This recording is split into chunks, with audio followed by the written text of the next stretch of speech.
tolak pengosongan makam. Wali kota picik, picik, tak punya hormat.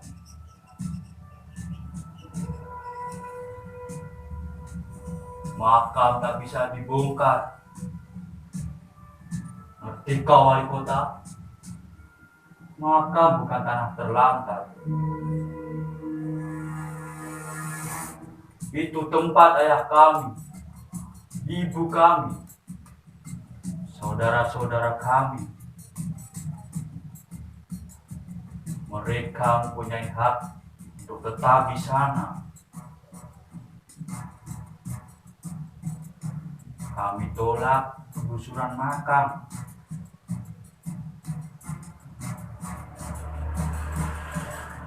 Kalian PKI, wali kota PKI, PKI, PKI, PKI.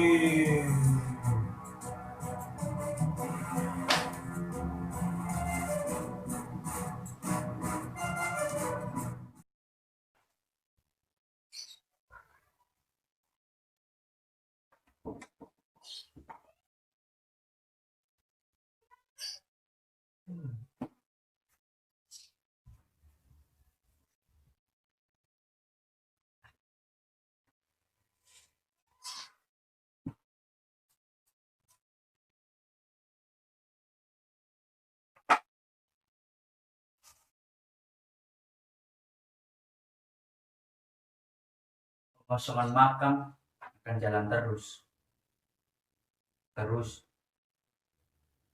Katanya rakyat menolak. Siapa bilang ada yang bayarin orang-orang itu? Tapi saya tidak akan bilang siapa itu. Belum saatnya. Kalau saya bilang sekarang, nanti mereka populer.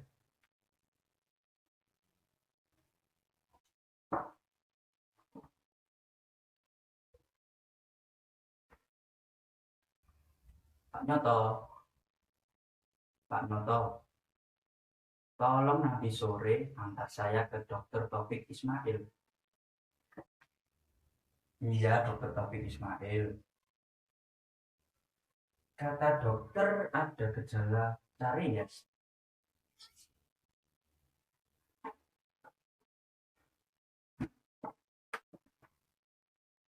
Caries atau rabies. Dokter Taufik itu diagnosanya selalu mencela-mencela. Begitu itu kalau dokter terlalu rajin menulis saja.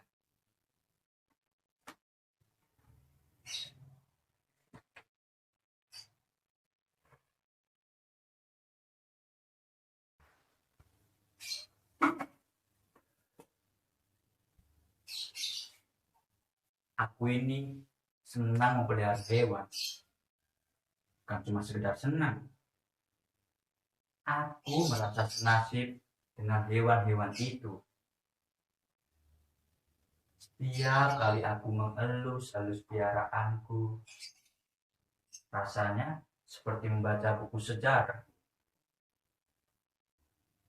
Karena aku suka membaca buku sejarah, semua tanah-tanah kuburan terlantar di kota ini akan segera dikosongkan.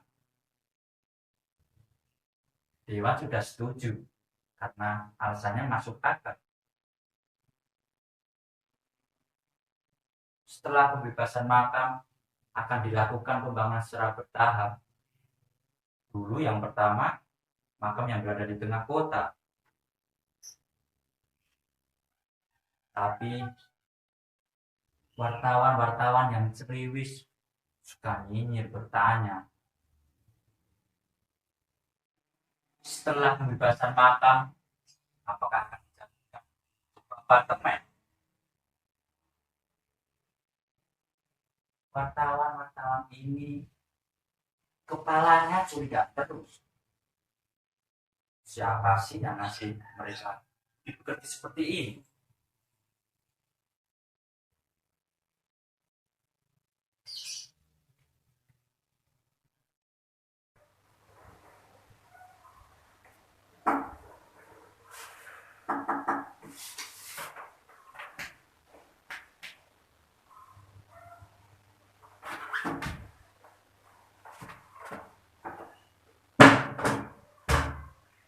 Ini yang saya mau bangun. Pasti wartawan merugi lagi. Wah, wali kota mau bangun sekolah intelijen di tengah kota? Bukan, bukan sekolah intelijen. Ya, tapi memang ada hubungannya. Di bekas makam ini akan saya bangun. Ada asrama, ada galeri, ada kantor kearsipan, ruang lab, dan tentu taman bermain. Untuk siapa? Ini akan dijadikan universitas penelitian setiap jenis hewan liar di dunia. Paling besar dan lengkap di Asia. Wow. Begini Pak Rosihan. Saya tahu mereka sinis. Jangan curiga dulu Pak Rosihan. Ini proyek non komersil. Nih, di bangunan pertama ada asrama. Setiap hewan liar yang sudah masuk asrama akan dicukur, disuntik antivirus, divaksinasi, dirancung makanan yang sesuai dengan habitat awalnya. Detak jantungnya akan dianalisis setiap akhir pekan. Pakar perilaku hewan dari IPB pun akan meruntut garis silsilah mereka sampai 9 generasi ke belakang. Tim sukses saya, ketuanya ada Saudara Akbar Wicaksana PhD. Sekarang ini lagi menyusun seri ensiklopedi satwa. Lebih rinci, ilmiah, dan tentu bergambar. Alokasi dananya 40 miliar. Pasti wartawan ribut-ribut soal ini.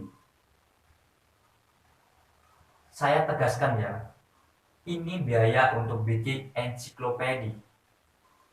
Ini proyek intelektual. Gak ada yang murah dan untuk kerja ilmiah ini. Tentu tidak bisa diirit-irit seperti gaya hidup mahasiswa.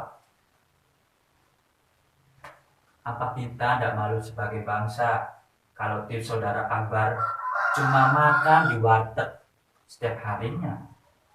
Padahal kan bikin temuan-temuan ilmiah yang sudah menguras otak.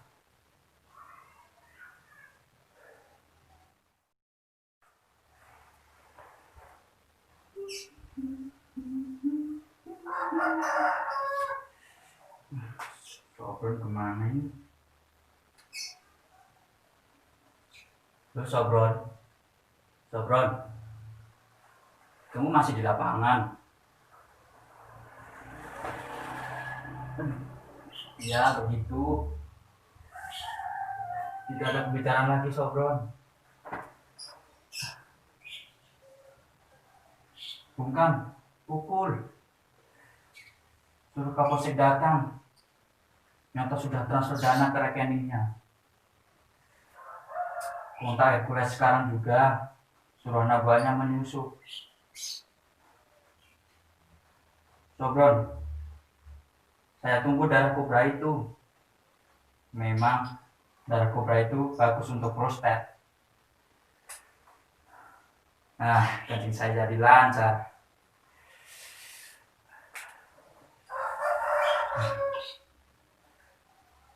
Kirim ke kantor, jangan ke rumah dinas.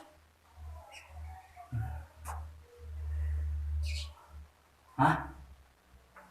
Apa? 2 mahasiswa mati? Lumrah. Kamu segera menyingkir dari lapangan. Wartawan, tolak wawancara. Suruh si Hercules yang tangani. Sobron, Viagra yang kemarin itu palsu. Gak ada efeknya.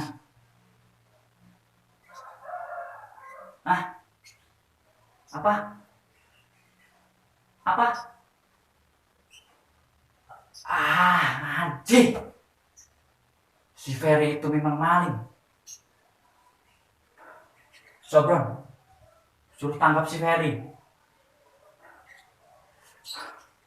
Kapolsek masih udah hutang sama kita. Segera Sobron.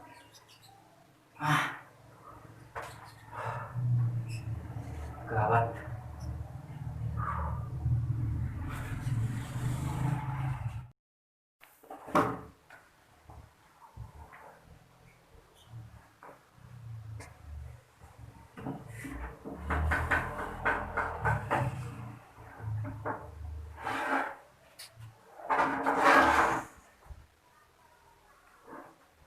Ini bangunan yang menarik.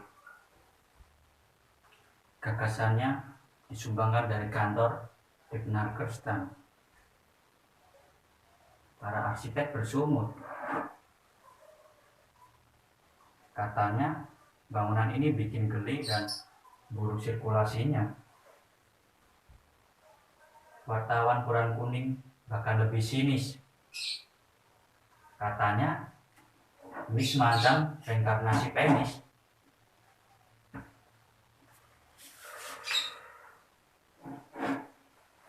Tepat saudara Muhammad MK. Di sini memang bakal jadi ruang lab untuk analisis semua jeroan. Di sini setiap kelamin jenis hewan akan diklasifikasi berdasarkan bibit, bobot, dan motif evolusinya.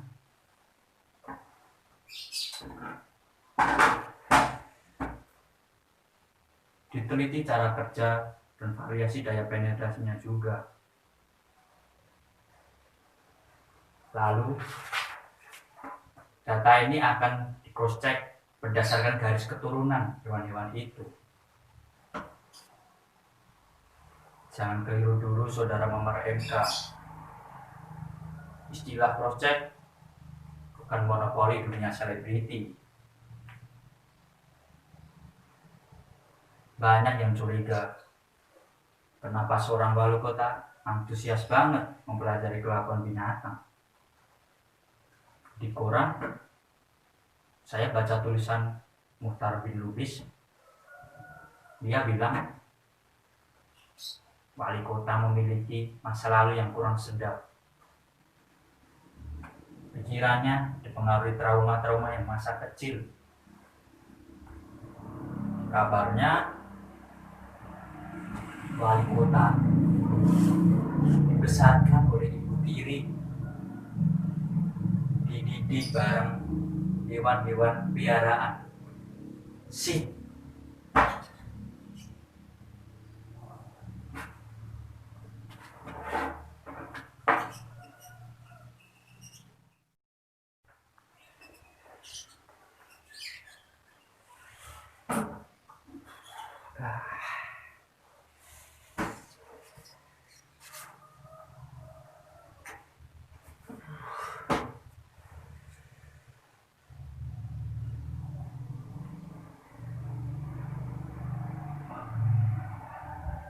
Ya Sobron.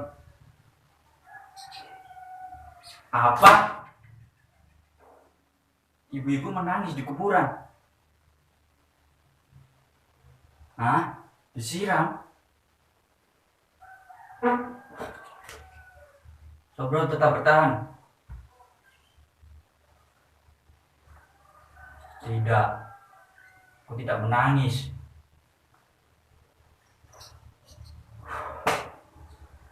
Sobron, bagaimana bisa? Hah? Sobron, sekarang kamu beli nasi bungkus, kasih makan orang-orang itu. Jangan sampai dia kelaparan seperti hewan-hewan. Segera laksanakan.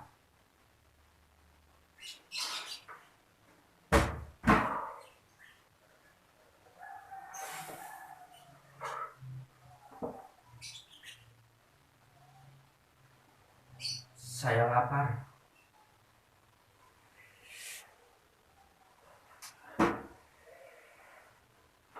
Kemana ibu? Katanya cuma ke pasar. Kok nggak balik-balik? Saya lapar, Bu.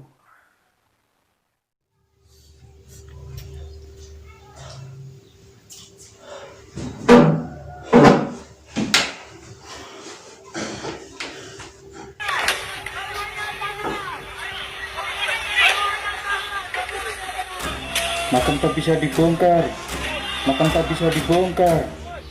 Dengarkah wali kota? Dengar. Makam ini ayah kami, ibu kami. Makam bukan tanah terlantar. Makam itu tempat keramat. Kamu wali kota korup. Mau membongkar makam demi uang. Pikiran najis. Wali kota tak bermoral.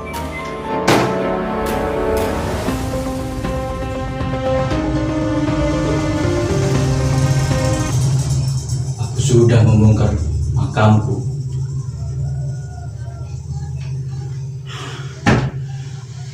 Menggali kuburan masa laluku.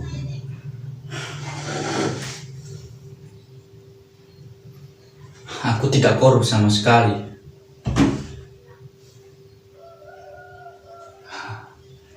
Itu sebabnya aku terpilih menjadi wali kota.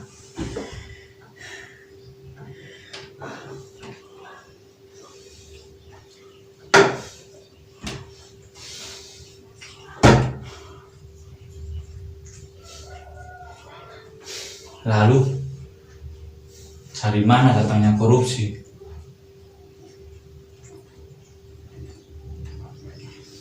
Mungkin dari punggung para pemimpin-pemimpin yang tak kunjung sembuh.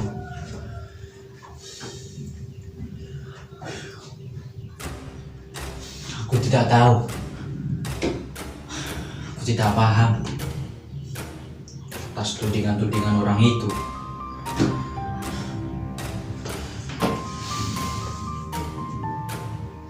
Yang aku ingin cuma belajar menyayangi hewan-hewan ini.